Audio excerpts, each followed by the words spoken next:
They finally send you an offer 2 months after your accident. Doesn't even come close to covering your medical bills. You feel stuck. Say yes, and you're settling for way less than you deserve. Say no, and you're worried you'll get nothing. I'm Brett Harrison. I've handled personal injury cases across New York for years, and most lowball offers aren't the end of the negotiation. They're just the opening move. This video shows you exactly how to respond, what to push back on, and how to shift the pressure back onto the insurance company so you don't get played and walk away with the payout you actually owed. 1. What is a lowball offer and why does it happen? Let's start by getting clear on what we're talking about. A lowball offer is when the insurance company comes back with a settlement that's far below what your case is actually worth. It might look like they're offering quick money to help you out, but in reality, it's a strategic move. Insurers in New York and anywhere really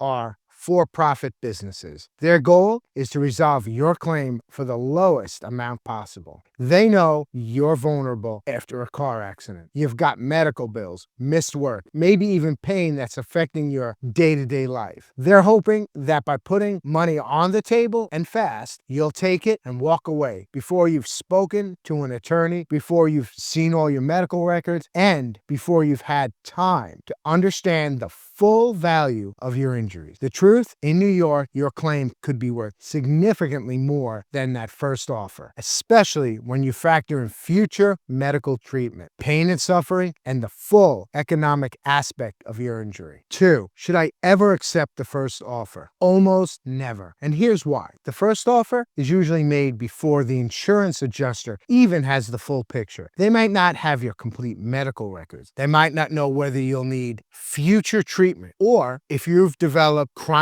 pain or complication. So that number they're giving you, it's based on incomplete information. In fact, in our experience handling personal injury claims throughout New York, it's extremely common for those early offers to be less than 25% of what the case ultimately settles for once all the facts are laid out. Here's the bottom line. Accepting the first offer locks you out of seeking additional compensation, even if you later discover more serious issues. And once you sign that release form, your claim is over. So, unless you've spoken to an attorney and had your case fully evaluated, saying yes to that first number is rarely a good idea. 3. How should I respond to a low offer from the insurance company? You don't need to yell or threaten. The most effective response is calm, firm, and based on evidence. Here's what we typically recommend. First, thank the adjuster for the offer and let them know you'll be reviewing it. You're not obligated to respond on the spot. In fact, it's often better to take some time to collect documentation, medical records, bills, wage loss statements, and any expert opinion you might need. Then respond with a written counteroffer. This is where your attorney's role becomes critical. We help our clients build a demand package that clearly outlines why the original offer is too low and what the true value of their claim is. This includes a summary of injuries and treatment, future medical needs, lost wages and earning capacity, pain and suffering under New York law, any permanent limitations or disabilities in New York. The insurance company has a legal duty to act in good faith when evaluating your claim. That means they can't just ignore real evidence of the injury. When we present a strong, well-documented counter-demand, it shifts the negotiation. Now they have to take your case seriously. 4. What if the insurance company still won't budge? This is where it gets frustrating, but also where experience matters most. If the insurance company refuses to come up to a reasonable number, even after we've submitted clear evidence, you have options. In New York, you can file a lawsuit and let a jury decide.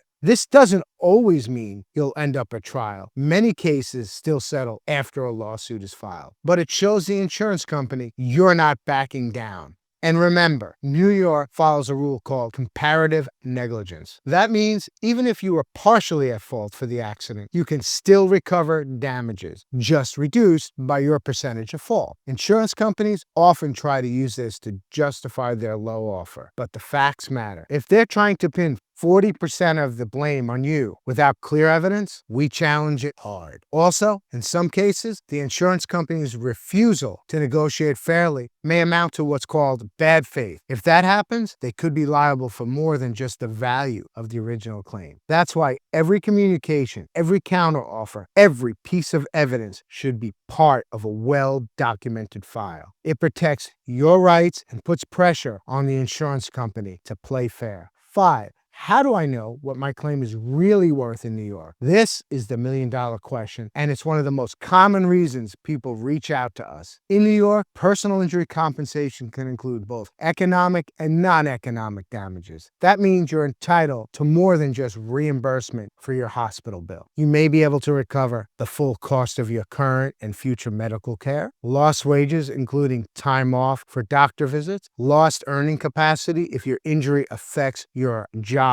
in the long term, pain and suffering, which in New York is evaluated based on severity, duration, and long-term impact, emotional distress, or loss of enjoyment of life. Each of these elements must be supported by evidence, and that's where a good lawyer can help. For example, if you're dealing with chronic pain after a car accident, it's not enough to say, "It hurts." We work with medical experts to document the lasting impact on your mobility, your ability to work, even your sleep and relationships. That becomes part of your damages. We also look at similar jury verdicts in your area to help estimate the claim's value. If juries in Brooklyn or Queens have awarded $100,000, for example, for a similar back injury with physical therapy and nerve damage, that gives us leverage during negotiations. We're not guessing, we're using real data. 6. Can I negotiate on my own without a lawyer? You can, but it's not a level playing field. Insurance adjusters in New York handle hundreds of claims every month. Their job is to settle your claim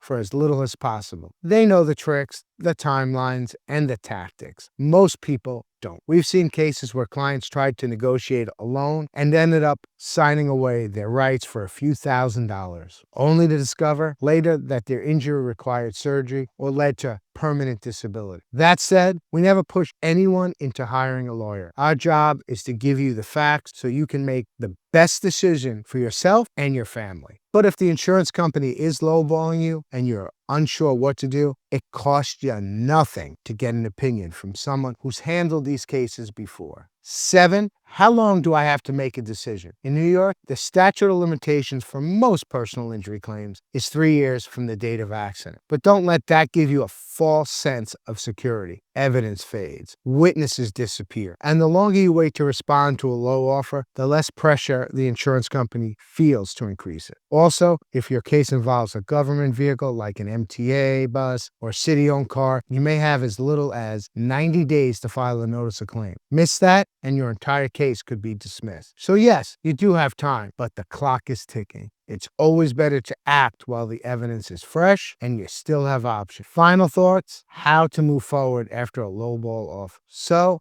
to recap, a lowball offer is not the end of your case. It's just the beginning of the negotiation. It's the insurance company testing to see if you'll settle cheap and fast. But with the right strategy, the right documentation, and sometimes the right legal help, you can turn that initial offer into something much closer to the real value of your injury. Don't let pressure or uncertainty push you into making a decision before you have all the facts. You've got rights under New York law, and you deserve to be compensated fairly for what you've lost. Now, we just covered how to counter the insurance company when they give you a lowball offer. But what happens when the adjuster calls you for the first time? If you don't know what to say or say the wrong thing, it could impact your case and cost you thousands of dollars. Check out this next video where I cover what to say and what not to say when the insurance adjuster calls. See you over there.